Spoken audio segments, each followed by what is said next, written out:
Okay, so in this module, we're going to talk about what are known as chemical reactions, and along with that, we'll discuss what are known as chemical equations. And we're going to take a look at some numbers, calculations that are involved a lot in chemistry as well. So we're going to be looking at chemical reactions and quantities.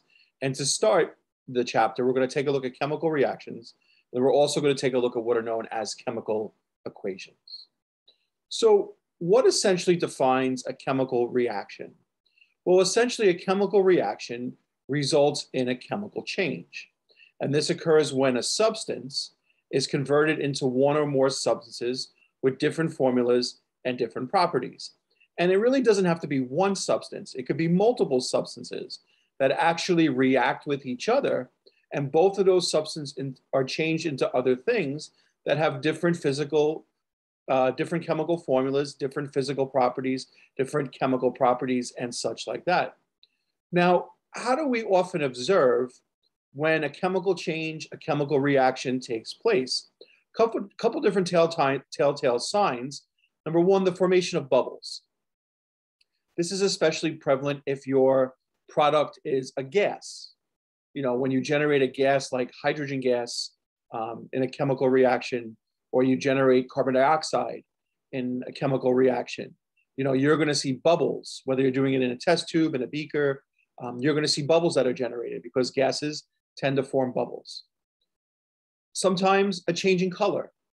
I wouldn't say that's one of the best observations that a chemical change is being made, but one of the signs that chemists do look for in terms of a chemical change is a change in color. The production of a solid. In other words, you take two liquids, you mix them together, and all of a sudden you see a solid, and that happens in a lot of different chemical reactions. That's absolute evidence of a chemical change. And just so you know, that solid that forms when you take two liquids and mix them together, and all of a sudden you see a solid, that solid is what is known as a precipitate. So that's actually a pretty good evidence that a chemical change has taken place. Okay, so we're going to talk a little bit here about chemical equations. And your chemical equations are really shorthand notations for chemical reactions. On the screen here, they essentially have a chemical reaction that would occur when you take charcoal and you place it in a barbecue to grill it, especially if you're using a gas grill. Essentially what happens is that when you put charcoal in a grill, the carbon in the charcoal will react with oxygen, and that will produce, they will combine with each other to form carbon dioxide.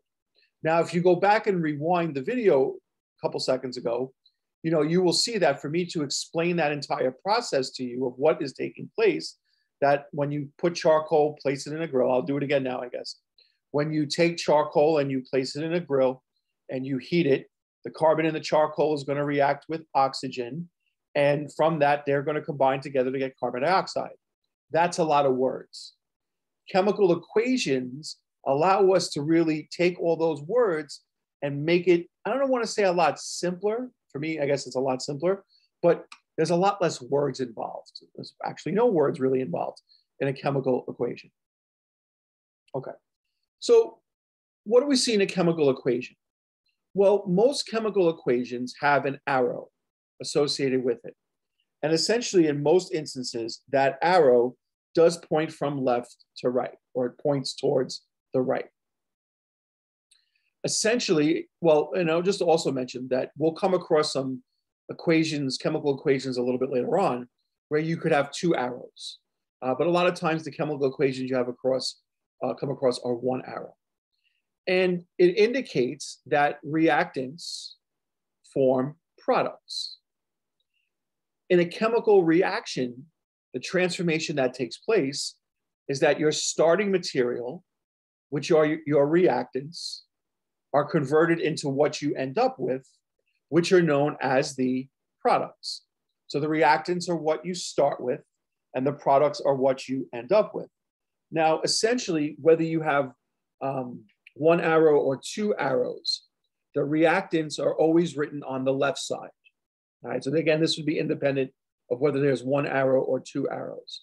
where the products, same thing, independent of whether there's one arrow or two arrows, your products would be written to the right of the arrow or arrows, okay? So your reactants are to the left of the arrow or arrows, and your products are to the right of the arrows or arrows. And again, the reactants are what you start with, and the products are what you end up with. Now, you could have more than one reactant or product. And if you have multiple reactants or products, they are separated by plus signs on either side of the equation.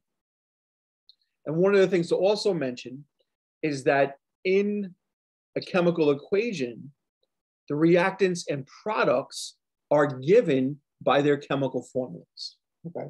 So the reactants and the products are given by their chemical formulas. So no words, so to speak. And really that's the shortcut notation, is instead of writing words, we use chemical formulas for the reactants and the products. So again, if you have multiple reactants and or products, they are going to be separated by plus signs, all right? And then one other thing to mention right now on this slide is that sometimes, usually underneath the arrow, you might see a delta sign.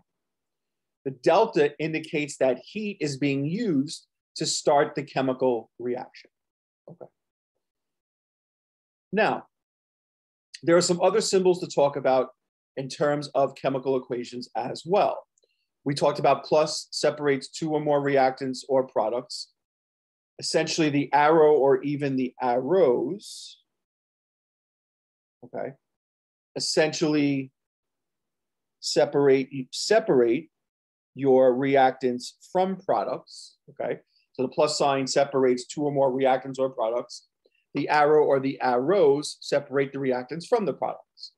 Now, also on occasion, not every chemical equation has this, but in some chemical equations, next to the chemical formula of each reactant or product, you'll have parentheses with a letter or letter indicating the physical state of that substance, where S is used to represent solid, L is used to represent liquid, G is used to represent gas, and AQ is used to represent a water solution, which is also known as an aqueous